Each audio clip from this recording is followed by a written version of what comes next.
నమస్తే, welcome to వార్తా 9 news. ముందుగా బులెటిన్లోని హెడ్లైన్స్ చూద్దాం.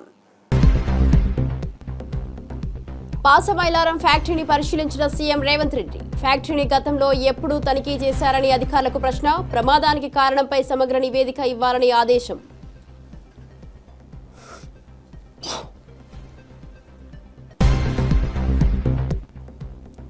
వైభవంగా బల్కంపేట ఎల్లమ్మ కళ్యాణోత్సవం. అమ్మవారి కళ్యాణం సందర్భంగా పట్టు వస్త్రాలు సమర్పించిన మంత్రులు. ప్రత్యేక ఆకర్షణగా నృత్యాలు.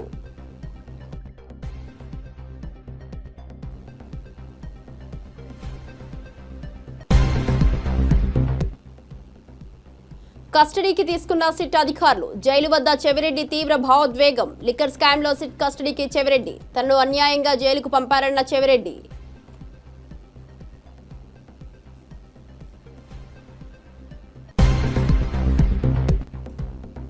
రాజాసింగ్ సంచలన వ్యాఖ్యలు. తెలంగాణ బీజేపీలో కొందరు బడా నాయకులు పార్టీని నాశనం చేస్తున్నారని వ్యాఖ్య. అణచివేతను భరించే శక్తి ఇక నాకు లేదని వెల్లడి.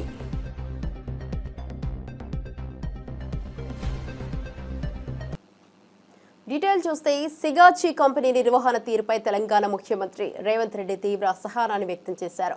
ఇటీవల జరిగిన ఘటనపై ఆందోళన వ్యక్తం చేస్తూ గతంలో ఎప్పుడైనా ఇలాంటి ప్రమాదాలు జరిగాయా అని సిగాచి మేనేజ్మెంట్ ప్రశ్నించారు. మృతుల కుటుంబాలను మరియు గాయపడిన వారికి ఎలాంటి పరిహారం అందిస్తారో వెల్లడించాలని డిమాండ్ చేశారు. ఇక సురక్షితమైన కార్మిక వాతావరణం కల్పించడంపై కంపెనీ మరింత శ్రద్ధ వహించాలని సూచించారు. ఈ విషయంలో నిపుణుల అభిప్రాయాలను తీసుకోవాలని తెలిపారు.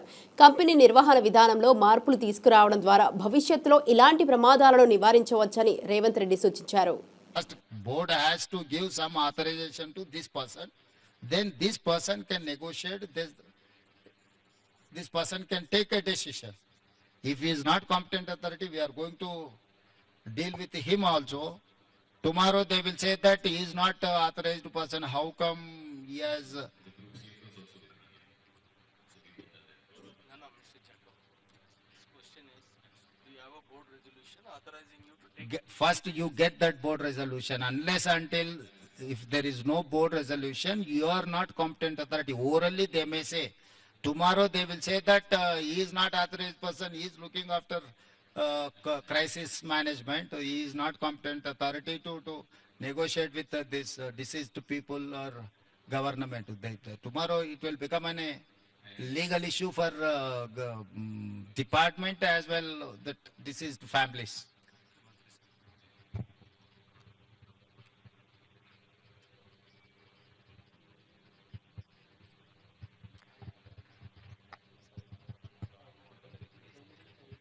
What is the reason? Director factories, director factories, no. Em per ni per? Rajgopal, have you inspections ivanni chesinawa?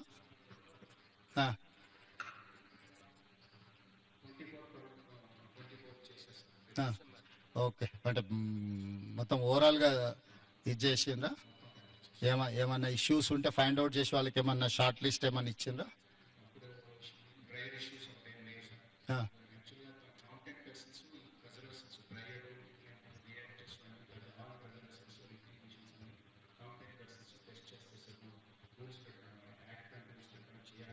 అంటే పీరియాడికల్ ఇన్స్పెక్షన్స్ జరిగినాయా?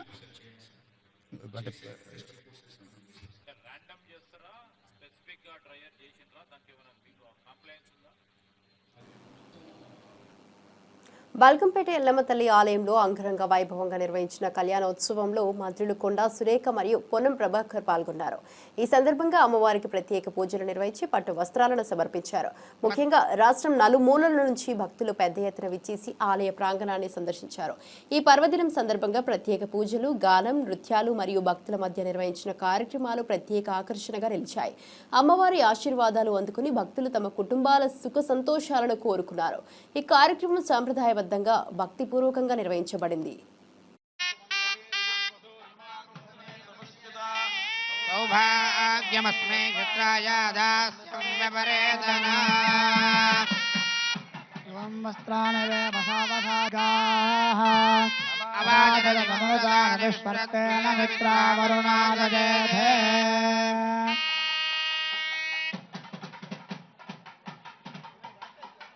हिरण्यरोपस्य हिरण्यचन्द्रकपान्नपात्सेद हिरण्यवर्णः हिरण्ययात् परिजाने निषद्या हिरण्यजातदद्यन्नमस् पुष्पावते प्रसोपत फला पुष्पायाष्टपुष्पिनेः बृहस्पतिप्रदोदास्तानो पञ्चन्द्रगोहदः लोपां पुष्पं वेद पुष्पवान् प्रजावान् पशुमान् भवति। చెవిరెడ్డి భాస్కర్ జైలు వద్ద హల్చల్ చేశారు. తనపై తప్పుడు కేసులు పెట్టారని ఆగ్రహం వ్యక్తం చేశారు. సిట్ విచారణ కోసం కోర్టు 3 రోజుల అనుమతి ఇచ్చిన విషయం తెలిసిందే. చెవిరెడ్డితో పాటు వెంకటేష్ నాయుడు సిట్ అదుపులో ఉన్నారు. ఇక తనపై పెట్టిన ఆరోపణలు పూర్తిగా నిరాధారమని చెవిరెడ్డి తెలిపారు. ఎవరిని వదలమని న్యాయ పోరాటం కొనసాగిస్తానని హెచ్చరించారు. ఈ పరిణామంతో రాజకీయ వర్గాల్లో చర్చనీయాంశంగా మారింది. చెవిరెడ్డి తనకు న్యాయం కోసం న్యాయ పోరాటం చేస్తానని ధీమా వ్యక్తం చేశారు.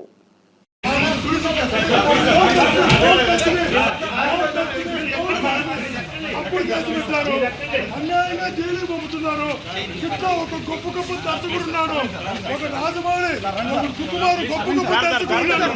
అన్నిటికీ కాలం సమాధానం చెప్తుంది. తప్పుడు కేసులు పెట్టిన ప్రతి ఒక్కరికి దేవుడు శిక్షిస్తారు. తప్పుడు కేసులు పెట్టి జైలు పంపారు. అన్యాయంగా తప్పుడు కేసులు పెట్టారు.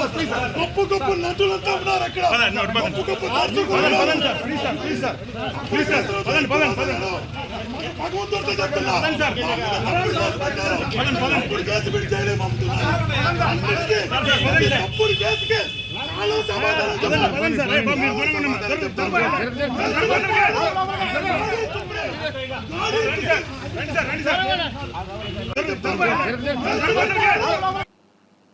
నెల్లూరు నగరంలోని 42వ డివిజన్ పరిధిలోని మన్సూరు నగర్లో పెన్షన్ల పంపిణీ కార్యక్రమం జరిగింది. ఈ కార్యక్రమంలో మంత్రి పొంగూరు నారాయణ, ఎంపీ వేమిరెడ్డి ప్రభాకర్ రెడ్డి పాల్గొన్నారు. స్థానిక మహిళలు వీరికి ఘన స్వాగతం పలికారు. ఈ సందర్భంగా వృద్ధులు, వికలాంగులు, వితంతువులకు ఇళ్ల వద్దకే వెళ్లి పెన్షన్లను అందించారు. ఈ కార్యక్రమం స్థానిక ప్రజల హర్షం మరియు కృతజ్ఞతలకు పాత్రమైంది. ప్రభుత్వం ప్రజలకు అందించే ఈ సేవలు నిత్య జీవితంలో వారికి ఎంతో ఉపయుక్తంగా ఉంటాయని మంత్రులు పేర్కొన్నారు. ఈ పథకం ద్వారా ప్రజలకు ప్రభుత్వం అందిస్తున్న సహాయం వారి జీవితాల్లో ముఖ్యమైన మార్పులు తీసుకొస్తుందని తెలిపారు.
తెలంగాణ బీజేపీ నేత గోషామహల్ ఎమ్మెల్యే రాజాసింగ్ సంచలన వ్యాఖ్యలు చేశారు. ఆయన మాట్లాడుతూ తెలంగాణ బీజేపీలో కొందరు బడా నాయకులు పార్టీకే నష్టం చేస్తున్నారని విమర్శించారు. పార్టీ కోసం కష్టపడిన వ్యక్తిగా తన కళ్ల ముందే పార్టీ నాశనం అవ్వడం చూడలేక తాను రాజీనామా చేశానని తెలిపారు. అణచివేతను భరించే శక్తి తనకు ఇక లేదని వ్యాఖ్యానించారు. పార్టీలో జరుగుతున్న పరిణామాలు, నాయకత్వం తీసుకుంటున్న నిర్ణయాలు తనకు ఆమోదయోగ్యంగా లేవని స్పష్టం చేశారు. यानी बीजेपी को डुबोने का कार्य कर रहे हैं यहाँ के लोग। यहाँ के कुछ अधिकारीगण जो सत्ता का गलत उपयोग करके पार्टी को डुबोने का जो कार्य कर रहे हैं ना, तो ऐसी डूबती नैया में और पार्टी को डूबते हुए हम नहीं देख सकते, इसलिए हम पार्टी के बाहर आए। आगे का हमने किशन रेड्डी जी को रिक्वेस्ट किया है कि आप स्पीकर को भी एक पत्र लिख दो कि राजा सिंह बीजेपी का विधायक नहीं है, उसको सस्पेंड करो। अगर किशन रेड्डी जी वो भी अगर काम कर देते तो उसका भी हम समर्थन करते हैं। बाकी का हम एक हिंदू नेता है, धर्म प्रचार करना हमारा काम है, वही करते रहेंगे। सर, आप इतने साल से पार्टी में रहे, 3 बार आपने बीजेपी में जीते और आपकी और पार्टी वर्कर्स को क्या बोलना चाह रहे हैं? मेरे पार्टी के कार्यकर्ताओं से यही निवेदन करना चाहूँगा, ठीक है ये मेरा व्यक्तिगत निर्णय था, क्योंकि हर इंसान कुछ सालों तक जुल्म सह सकता है, लेकिन कंटिन्यू जुल्म सहयोती शक्ति मेरे पास नहीं है। लेकिन आप लोग पार्टी में रहिए, पार्टी की सेवा करते रहिए, आज नहीं तो कल आपके अच्छे दिन आएंगे। कुछ जो लोग हैं ना, जो एक नाग की तरह पार्टी को घेर कर बैठे हैं, कुछ लोग, ये कुछ लोगों का इलाज जब तक केंद्र के जो हमारे अधिकारीगण हैं, जब तक ये कुछ लोगों का इलाज नहीं करेंगे ना, ठीक है, आज चलो हम तो पार्टी को छोड़ दिए, हमारा कोई वजूद था ना है ना रहेगा। हम एक हिंदू कार्यकर्ता हैं, भले राजनीति से हटकर हम हिंदुत्व का कार्य करते हैं और आगे भी हम हिंदुत्व का प्रचार और हिंदुत्व की सेवा हम करते रहेंगे, लेकिन उन कार्यकर्ताओं का विचार करने की आवश्यकता है जो एक विश्वास के तौर पर సీఎం రేవంత్ తీసుకున్న దూకుడు వల్లే బనకచెర్లకు అనుమతులు నిలిపివేయబడ్డాయని ఎంపీ చామల కిరణ్ కుమార్ రెడ్డి పేర్కొన్నారు. ఈ చర్యను బీజేపీ, బీఆర్ఎస్ తమ విజయంగా ప్రచారం చేస్తుండడం గమనార్హం. కేంద్ర నిపుణుల కమిటీ సైతం సిడబ్ల్యూసీ, జీడబ్ల్యూడీటీ పరిశీలన లేకుండా అనుమతులు ఇవ్వలేమని స్పష్టం చేసింది. తెలంగాణ ప్రభుత్వం అనేకసార్లు ఈ విషయంలో కేంద్ర జలశక్తి మంత్రిత్వ శాఖతో పాటు సిడబ్ల్యూసీ దృష్టికి తీసుకువెళ్లింది. ఈ సందర్భంలో పవర్ పాయింట్ ప్రెజెంటేషన్ ఇచ్చినప్పటికీ కిషన్ రెడ్డి ముందు రోజే కేంద్ర మంత్రిని కలిశారనే సమాచారం. ఈ రెండు పరిశీలించకుండా, రెండు రాష్ట్రాలు సఖ్యతకు రాకుండా ఈ యొక్క ప్రాజెక్టుకు అనుమతులు ఇవ్వడం వీలు కాదని చెప్పడం జరిగింది. దీన్ని బీఆర్ఎస్ పార్టీ నాయకులు హరీష్ రావు గారు, బీజేపీ నాయకులు బండి సంజయ్ గారు నిన్న సాయంత్రం స్పందిస్తూ ఇది వారు చేసిన ప్రయత్నం మూలంగానే జరిగిందని చెప్పి తెలంగాణ ప్రజలకు వారి గొప్పలు చెప్పుకునే ప్రయత్నం చేస్తారు. వాస్తవంగా హరీష్ రావు గారు దీన్ని రాజకీయం చేయాలన్న ఆలోచనతోటి ఇక్కడ ముఖ్యమంత్రి రేవంత్ రెడ్డి గారు పట్టించుకోవట్లేదని, ఉత్తమ్ కుమార్ రెడ్డి గారు పట్టించుకోవట్లేరని, ఆల్రెడీ డిపిఆర్లు సబ్మిట్ చేసిరని జలశక్తి మంత్రిత్వంలో కాంగ్రెస్ ప్రభుత్వం నిమ్మకు నీరెత్తినట్టుంది అని చెప్పి తెలంగాణ ప్రజలకు ఇది ప్రాజెక్ట్ జరుగుతుంది అని తెలిసినప్పుడు ఈ ప్రాజెక్టు కోసం ఆంధ్రప్రదేశ్ ప్రభుత్వం ప్రయత్నం చేస్తున్నప్పుడు హరీష్ రావు గారు రోడ్డు మీదకి వచ్చి మాట్లాడినటువంటి విషయాలు అప్పటికే ఎన్నోసార్లు చెప్పినాం. గత 4-5 నెలలు 6 నెలల నుంచే కాంగ్రెస్ ప్రభుత్వం పదే పదే సెంట్రల్ గవర్నమెంట్ లో ఉన్నటువంటి జలశక్తి మంత్రిత్వ శాఖను, అలాగే సెంట్రల్ వాటర్ కమిషన్ ని అందరినీ కూడా కలిసి ఈ యొక్క ప్రాజెక్టుకు అనుమతులు ఇవ్వొద్దని, ఈ ప్రాజెక్టుకు అనుమతులు ఇస్తే తెలంగాణలో జరుగుతున్నటువంటి ప్రాజెక్టులు మునుముందు తెలంగాణకు రావాల్సినటువంటి నీటి భాగం, ఎందుకంటే ఫ్లడ్ వాటర్ ఎంత ఉందో మనకు అంచనాలు లేవని చెప్పడం జరిగింది. నిన్న మొన్న మీరు చూసిరు, మొన్న లాస్ట్ వీక్ బిఫోర్ వీక్ ముఖ్యమంత్రి రేవంత్ రెడ్డి గారు, ఉత్తమ్ కుమార్ రెడ్డి గారు పర్సనల్ గా కూడా వెళ్లడం జరిగింది. ఆ రోజు కూడా బీజేపీ నాయకులను, కిషన్ రెడ్డి గారిని అందరినీ కూడా సెక్రటేరియట్ పిలిస్తే కిషన్ రెడ్డి గారు రాకుండా కిషన్ రెడ్డి గారు ముందు రోజే పోయి అక్కడ కలవడం జరిగింది. ఎప్పుడైతే తెలంగాణ వ్యతిరేకిస్తుందో, ఎప్పుడైతే ఇది జరుగుతుందని తెలిసిందో, ఎప్పుడైతే రాష్ట్ర ప్రభుత్వం దీన్ని సీరియస్ గా తీసుకుందని తెలిసిన తర్వాత బీజేపీ నాయకులు, ఎందుకంటే ముఖ్యంగా చంద్రబాబు నాయుడు వాళ్ళకి ఈరోజు చాలా అవసరమైనటువంటి పొలిటికల్ పార్టీ చంద్రబాబు నాయుడుది, 18th లోక్సభలో ఈ రోజు వాళ్ళ స్థానాన్ని ఈ రోజు ప్రభుత్వంలో కాపాడినటువంటి పరిస్థితి ఆ పార్టీకి ఉంది. కాబట్టి ఆ పార్టీకి ఎదురు చెప్పలేదు వీళ్ళు ముందు బీజేపీ వాళ్ళు. రెవెన్యూ శాఖ మంత్రి పొంగులేటి శ్రీనివాస్ రెడ్డి విర్రవీగే నాయకులకు వచ్చే స్థానిక సంస్థల ఎన్నికల్లో బుద్ధి చెప్పాలని ప్రజలను కోరారు. అసెంబ్లీ, పార్లమెంటు ఎన్నికల్లాగే స్థానిక సంస్థలలో కూడా కాంగ్రెస్ ఘన విజయం సాధించాలన్నారు. వరంగల్ జిల్లా రాయపర్తిలో 14,17,00,000 వ్యయంతో 20,000 టన్నుల సామర్థ్యం గల గోదాముల నిర్మాణానికి భూమి పూజ నిర్వహించారు. ఈ సందర్భంగా మంత్రి మాట్లాడుతూ ప్రతి పేదవాడి ముఖంలో చిరునవ్వు చూడాలన్నదే ఇందిరమ్మ ప్రభుత్వ లక్ష్యమని అన్నారు. ప్రజలకు సేవ చేయడం ద్వారా వారి జీవితాల్లో మార్పు తీసుకురావాలని ప్రభుత్వం కృషి చేస్తోందని తెలియజేశారు. స్థానిక ఎన్నికల్లో కాంగ్రెస్ కు మద్దతు తెలియజేయాలని ప్రజలను అభ్యర్థించారు.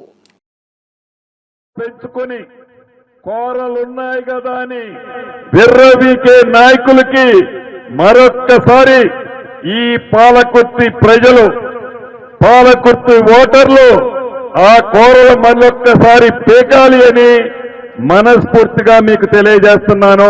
వచ్చింది మన ఇందిరమ్మ ప్రభుత్వం. ఇంకా సుమారు 3 సంవత్సరాల 6-7 నెలలు ఉంటుంది. ఏ అభివృద్ధి జరగాలన్నా, ఏ మంచి జరగాలన్నా రాష్ట్ర ప్రభుత్వం అవసరం ఉంది. కాబట్టి స్థానిక సంస్థ ఎన్నికలు అవి ఏ వచ్చినా, ఎప్పుడొచ్చినా మీరు పట్టుదలతో మీరు ముందుండండి. మీకు అండదండలుగా ఈ వేదిక మీద. కాబట్టి స్థానిక సంస్థ ఎన్నికలు అవి ఏ వచ్చినా, ఎప్పుడొచ్చినా మీరు పట్టుదలతో మీరు ముందుండండి. మీకు అండదండలుగా ఈ వేదిక మీద ఉన్న మేమందరం. మంత్రి కొల్లు రవీంద్ర తిరుమల శ్రీవారిని దర్శించుకున్నారు. ఈ సందర్భంగా ఆయనకు ఆలయ అధికారులు ప్రత్యేక పూజా కార్యక్రమాలు నిర్వహించారు. ఆలయ పరిసరాల్లో భక్తులు పెద్ద సంఖ్యలో పాల్గొన్నారు. మంత్రి రవీంద్ర మీడియాతో మాట్లాడుతూ రాష్ట్ర అభివృద్ధికి శ్రీవారి ఆశీస్సులు తీసుకున్నారని తెలిపారు. భక్తుల సౌకర్యార్థం టీటీడీ తీసుకుంటున్న చర్యలను ప్రత్యేకంగా ప్రశంసించారు. అలాగే భక్తులకు ఇంకా మెరుగైన సేవలు అందించడానికి ప్రభుత్వం కట్టుబడి ఉందని ఆయన పేర్కొన్నారు.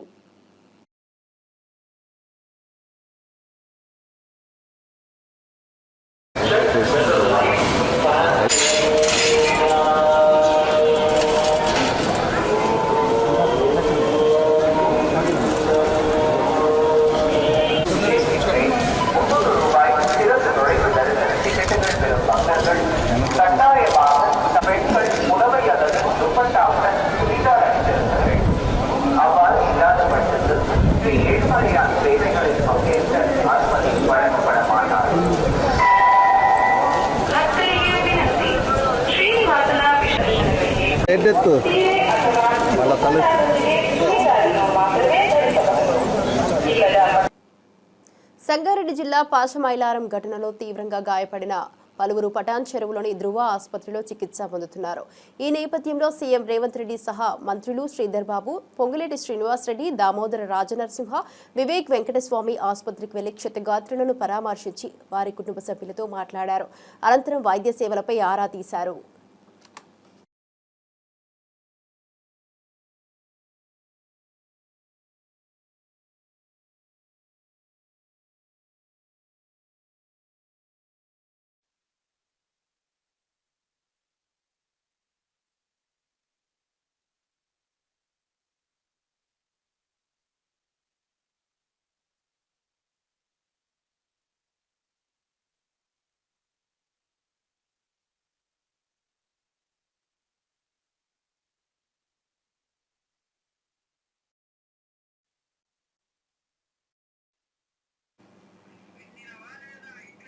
ఏపీలో నిత్యం రాజకీయంగా రావణ కాష్టంగా ఉండే నియోజకవర్గాల్లో తాడిపత్రి ఒకటి. ఫ్యాక్షన్ రాజకీయాలకు పేరుగాంచిన ఈ ప్రాంతంలో పోటాపోటీ రాజకీయాలు కొనసాగుతూనే ఉన్నాయి. 2019 ఎన్నికల్లో జేసీ కుటుంబ హవాకు గండికొట్టి కేతిరెడ్డి పెద్దారెడ్డి ఎమ్మెల్యేగా విజయం సాధించారు. అప్పటి నుంచి కేతిరెడ్డి జేసీ కుటుంబానికి కంటి మీద కునుకు లేకుండా చేస్తున్నారు. జేసీ కుటుంబం అధికారంలో ఉన్నా ఇప్పుడు ఉక్కిరి బిక్కిరవుతోంది. ఈ నేపథ్యంలో రాజకీయ వేడి మరింత పెరిగింది. తాడిపత్రి రాజకీయ సమీకరణాలు ఎలా మారుతాయో చూస్తూ ఉండాలి. రాజకీయ శత్రుత్వం మధ్యలో ప్రజల అభివృద్ధి కోసం నేతలు పాటుపడాలని స్థానికులు కోరుతున్నారు. ఆయన కోడలు అక్క చెల్లెళ్ళు గౌరవంగా బతికిన ఈరోజు కూడా నన్ను ఇష్టపడతారు. ఈ ఊరిలో మీరు అనుకుంటారేమో అందరూ నామినేషన్ వేస్తారు, మీ మాదిరి చేయను, నన్ను ఎన్నుకుంటారు. ఎందుకంటే నేను పనిచేయకపోయిన వాళ్ళ దుర్మార్గులు వద్దంటారు. మళ్ళీ వస్తే కొడతాదా? ఇవన్నీ మాటలమ్మా. దశ ఇంకా 4 ఏళ్ళు ఇప్పుడు మా చేతిలో మేము కొట్టాలన్నా అందరినీ ఇడిసిడిచి ఏం మాటలు తెలుసుకోండి దయచేసి. నేను ఎట్లా అంటే అట్లా పోను. నా బాధ ఉంది, నాకే వదిలిపెట్టే ప్రసక్తే ఉండదు. ఎందుకు వదులుతాం? అక్కడ అమ్మటే చెప్పిన కాలువ కట్టద్దురా అని పోలీసులు తెచ్చి కడతారు. ఆ పొద్దు ఇప్పుడు నేను పీకమంటావా? అది రోడ్డు పీకమంటావా? వాళ్ళ స్తంభం ఏడుంది? అయినా కానీ నేను లీగల్గా పోతా, మీరు ఫైట్ చేయండి. అదే కానీ నిన్న కూడా చెప్తాను, ఫైజ్ గాడి మేలు వాడే మొగోడరా 5 సంవత్సరాలు 5 నెలలు సతాయించినాడు మమ్మల్ని. మేమేమనలేదు, కొడతానే పోతున్నాం. ఇది కూడా కొడతానే పోతాము. ఆ వద్దు కొడతామో పోతామో అది వేరే కథ. తెలిసి రావాలా, ఇలా ఎవరికి జరగకూడదు, రేపు మీకు జరగకూడదు, నాకు జరగకూడదు, ఎవరికి జరగకూడదు ఊరిలో. అంతేగాని ఏముంది కష్ట చెప్పు. రేపు నా దగ్గర రోజులు నేనే రావచ్చు వైఎస్ఆర్లోకి. మీ అందరికైనా క్లోజ్ ఆ ఫ్యామిలీ. మేము ఇప్పుడు వాళ్ళం కాదు. బాధ నేను మా పాపని ఇప్పుడు నేను తిరిగితే ఏం చేస్తుంది? అది తల దించుకుంటుంది. మీరెంత అంటారు? ఎంత దుర్మార్గం నా కొడుకు ప్రభాకర్ రెడ్డి అంటారు. ఆ మాట అనిపించక తెలుసుకోలేదు. తెలంగాణ బీజేపీ అధ్యక్షుడిగా రామచంద్రరావు ఏకగ్రీవంగా ఎన్నికయ్యారు. పార్టీ వర్గాలు ఆయనకు సమగ్ర మద్దతును ప్రకటించాయి. రామచంద్రరావు నేతృత్వంలో తెలంగాణలో బీజేపీ మరింత బలపడాలని నాయకత్వం ఆశాభావం వ్యక్తం చేస్తోంది. రాజకీయ అనుభవం, కృషి, పార్టీ విధానాలపై అవగాహనతో రామచంద్రరావు తెలంగాణలో బీజేపీని ముందుకు తీసుకెళ్లే దిశగా పలు కార్యక్రమాలు చేపట్టాలని భావిస్తున్నారు. ఈ ఎన్నికతో బీజేపీ కార్యకర్తల్లో ఉత్సాహం నెలకొంది. రాబోయే ఎన్నికల్లో పార్టీ విజయాల కోసం రామచంద్రరావు కార్యాచరణ సిద్ధం చేరున్నారు.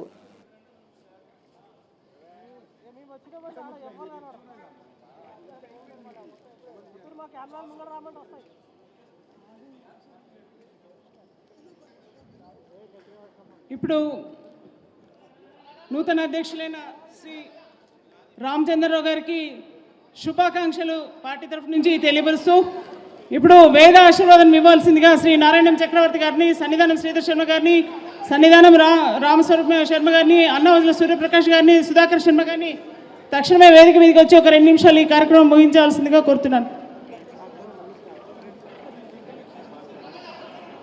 పేర్లు ఎవరైతే చెప్పినా వాళ్ళు మాత్రమే రావాల్సిందిగా కోరుతున్నాము.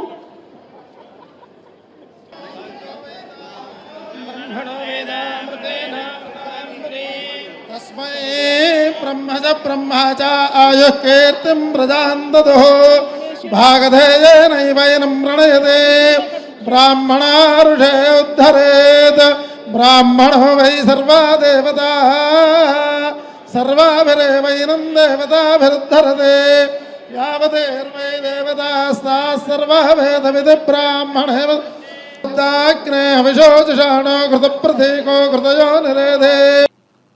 రాష్ట్ర వ్యాప్తంగా ఆర్టీసీ బస్సులో టికెట్ కోసం డిజిటల్ పేమెంట్ విధానాన్ని ప్రవేశపెట్టనున్నట్లు మంత్రి పొన్నం ప్రభాకర్ తెలిపారు. ఈ కొత్త మార్పు కోసం ప్రత్యేక మిషనరీని తీసుకురాబోతున్నారని ఆయన పేర్కొన్నారు. డిజిటల్ పేమెంట్ ద్వారా ప్రయాణికులకు మరింత సౌకర్యం కల్పించడమే లక్ష్యమని తెలిపారు.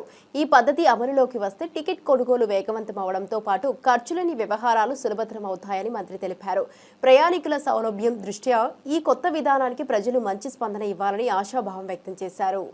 ప్రాంత ప్రజలకు అదేవిధంగా ప్రతి పౌరుడు ఉపయోగించుకున్నటువంటి ఆర్టీసీ సంస్థలో కొన్ని రిఫార్మ్స్ తీసుకొచ్చే భాగంగా పెరుగుతున్నటువంటి సాంకేతికతను ఆధారంగా చేసుకొని ఐటీ మిషన్స్ అంటే క్రెడిట్ కార్డు కానీ లేదా ఇతరత్ర ఏదైతే డిజిటల్ పేమెంట్స్ ద్వారా ట్రాన్సాక్షన్ చేసేటువంటి అంశం ఉందో దాన్ని బస్సులో ప్రయాణించే వాళ్ళు ఉపయోగించుకునేటువంటి విధంగా కొత్త యాప్ తోటి కొత్త మిషనరీ తోటి ఈ యొక్క కార్యక్రమం తీసుకోవడం జరిగింది.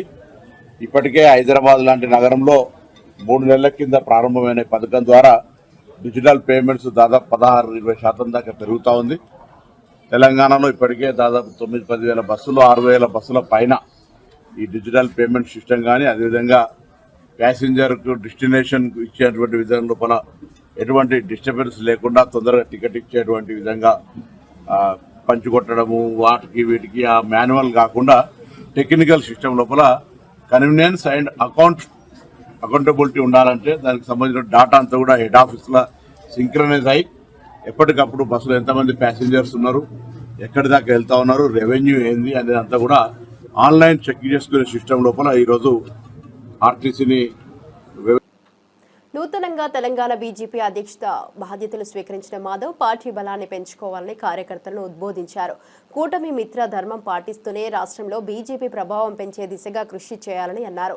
బీజేపీ కార్యకర్తలకు న్యాయం జరగాలంటే రాబోయే ఎన్నికల్లో సీట్లు పెంచుకోవాలనేది ఆయన అభిప్రాయం. పార్టీ వ్యూహాలు, కార్యక్రమాల ద్వారా ప్రజల్లో విశ్వాసం పెంపొందించాల్సిన అవసరం ఉందని, అందుకోసం నాయకత్వం సమగ్ర కార్యాచరణ సిద్ధం చేయాలని మాధవ్ కోరారు.